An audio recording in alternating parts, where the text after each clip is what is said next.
We'd like to welcome back to Art in the Air Spotlight from the Michigan City Chamber Festival coming up again. And he's going to talk about Nick Orbovich. And he's the, I guess you might say, the executive director and coordinator and director of the event. And they have the event coming up this year, August 8th through 16th, and on a variety of locations. Nick, welcome back to Art in the Air Spotlight.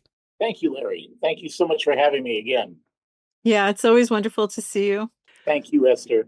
Well, tell us about it. Now, I noticed this year that most of the time you're in the same venue at the First Presbyterian Church, but there are times you have things with youth concerts. But go ahead and give us a rundown on what you have starting with on your 25th year of doing this with your first event. That's right. It is the 25th anniversary of the Michigan City Chamber Music Festival. I am a co-founder and artistic director and a violinist in that organization.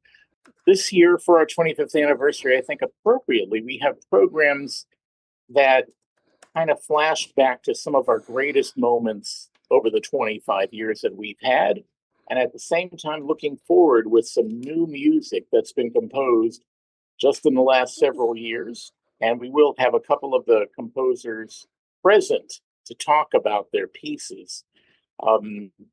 So we start off by kind of showing off our musicians, our great Grammy nominees, Emmy Award winners, in solos. We're accompanying them. It's going to be a very flashy, virtuosic night.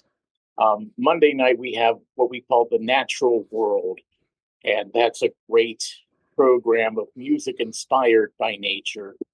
We have two children's programs, and Larry, as you alluded to, not at First Presbyterian Church, but at the Michigan City Public Library.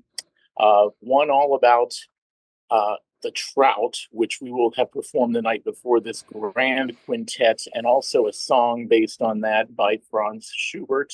Fantastic stuff. It's going to talk to children and young people about our natural world, especially our cold, clear, creeks around that are filled with trout, and other wonderful fish and amphibious life forms.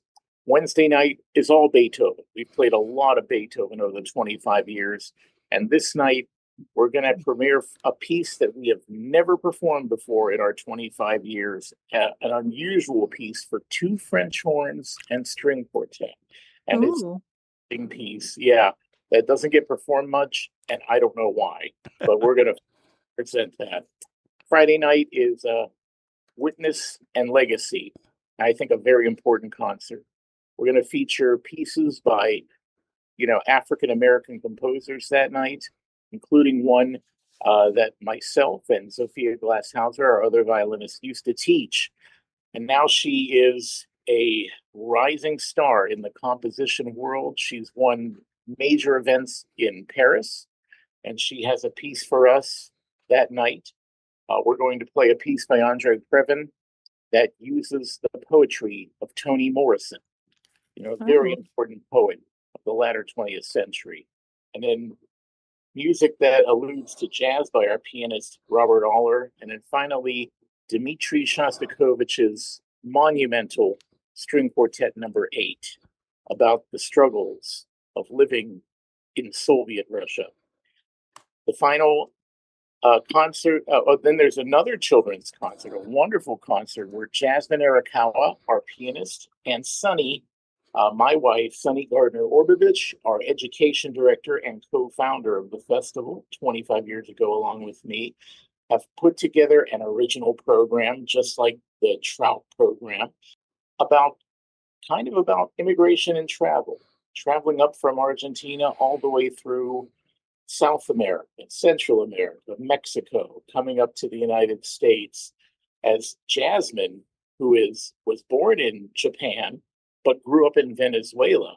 She is a specialist in Latin-style music, and she has music to go along with this original script about a young person traveling through the Americas.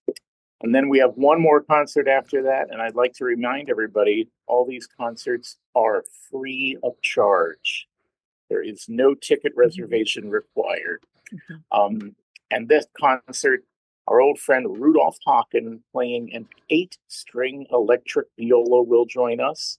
And then grand music of Johannes Brahms to end our first 25 years before we look ahead to the next. And that quickly rather sums up. What a dynamic festival again. You know, the Immortal Beethoven was a huge success when you first did it. It was like a phenomenal success. So what a good choice to bring that back. And with Witness and Legacy, is the poem going to be read? Yes. Well, we're going to have the poems available on print. Perfect. And the poems are sung in original English, so I think, it'll be very presentable to the audience. Beautiful. Thank you. We have 1 minute left. One thing you mentioned, since the concerts are free, you are always looking for underwriters and sponsorships. So can they contact you for that? Absolutely. And the easiest way is on our website, mccmf.org. Again, mccmf.org.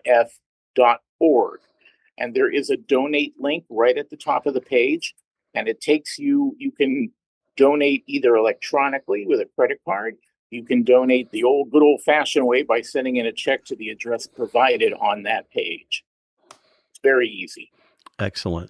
Well, we appreciate you coming back on Art in the Air Spotlight and sharing this. Again, it's the 226th Chamber Music Festival, August 8th through the 16th. Looking back and looking forward, it's our 25th year. You can find out details at that website, mccmf.org. And Nick, thank you so much for coming on Art in the Air Spotlight, sharing about the wonderful, and thank you for such a great contribution to our community. Oh, thank you, guys. Thanks for having me again. Have a great day, Larry and Esther. Yeah, you're the best. Thank you, Nick. Bye-bye.